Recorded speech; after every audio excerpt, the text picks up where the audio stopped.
Now, we're back to social realism.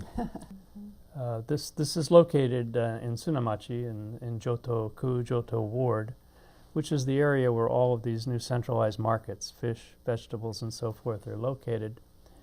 And it represents the antithesis of farm to table. This is the one more symbol of Japan going big time industrial agriculture, although the romantic image is one of the local farmer supplying his family, his village. In fact, we're shipping these things up and down the coasts and around the world, or we are receiving them.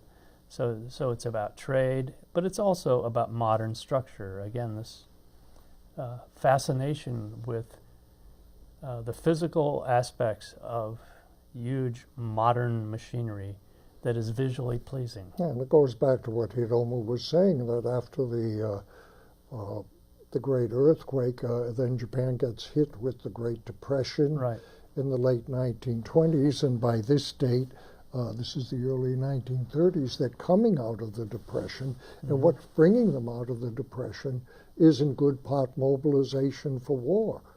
Right, exactly.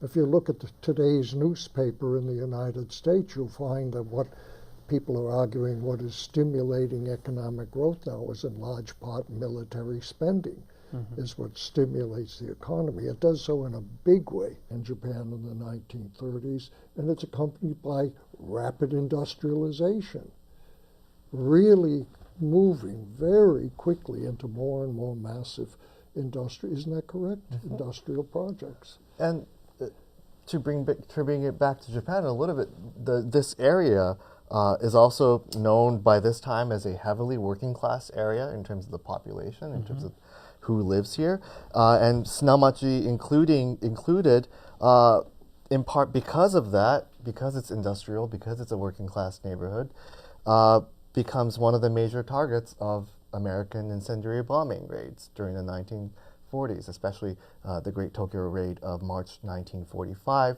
Sunamachi, I've read a memoir of a woman who grew up in Sunamachi who ran around escaping the bombing. And so it is an industrial area, it's a working class area, and it will eventually be tied with one of the major tragedies to overcome Tokyo in a few years.